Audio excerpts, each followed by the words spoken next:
আজকের ভিডিওটিতে আমরা জানবো যে শবে কদরের রাতে আপনি কত রেকাত নামাজ পড়বেন। ৮ রেকাত নাকি ১২ রেকাত নাকি আরও বেশি। এই ভিডিওটি শেষ পর্যন্ত দেখুন, আশা করছি আপনাদের সমস্ত ভুল ধারণা কেটে যাবে। নতুন হয়ে থাকলে সাবস্ক্রাইব করে রাখবেন ইসলামিক ভিডিওগুলি পাওয়ার জন্য।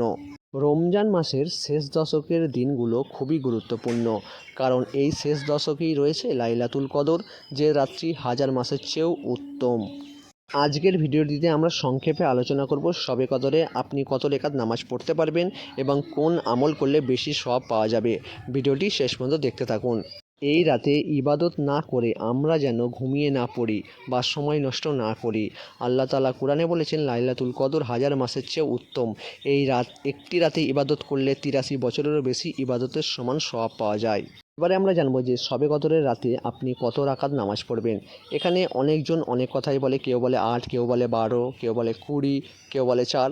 অনেকেই অনেক কথা বলে, কিন্তু আসল কথা হলো শবে কদরের রাতে কোনো নির্দিষ্ট রাকাতের সংখ্যা নির্ধারিত নেই।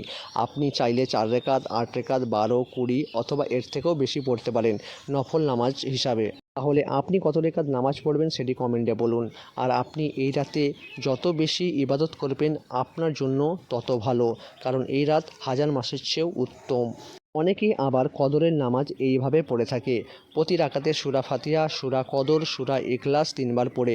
এইভাবে ১২ রেকাত, ৮ রেকাত বা এর থেকেও যারা বেশি পড়ে তারা এইভাবে নামাজ পড়ে। অনেকের মতামত এইটি। তবে একটি কথা মনে রাখবেন যে সূরা কদর বা সূরা ইখলাসই যে কদরের রাতে পড়তে হবে এমনটা কিন্তু না। আপনি যে কোনো সূরা মিশিয়েও এই রাতে কদরের নামাজ পড়তে পারেন। আচ্ছা, আপনারা তো অনেক জায়গায় অনেক কিছুই শুনেছেন। শবে কদরের গুরুত্বপূর্ণ ৫টি আমল এবারে শুনুন। শবে কদরের সবথেকে প্রথম যে বেশি আমলটি করতে হবে সেটি হলো নামাজ পড়া। দ্বিতীয়, কোরআন তেলাওয়াত করা। তৃতীয়, তওবা ইস্তেগফার করা। চতুর্থ, দরুদ শরীফ পড়া।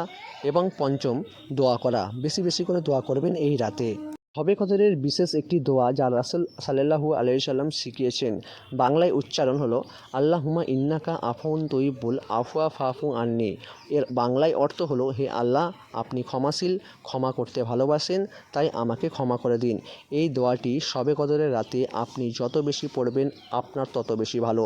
এই দোয়াটি আপনি যেমন বেশি করে পড়বেন তেমনি অন্যজনকেও শেখাতে হবে, কারণ তাদেরও লাইলাতুল কদরের রাতের এই যে গুরুত্বপূর্ণ একটি রাত, হাজার মাসের চেয়ে উত্তম, এগুলি তাদেরকেও বোঝাতে হবে, যাতে তারা এই রাতের সম্বন্ধে জানে এবং তারাও এই রাতে ইবাদত করতে পারে।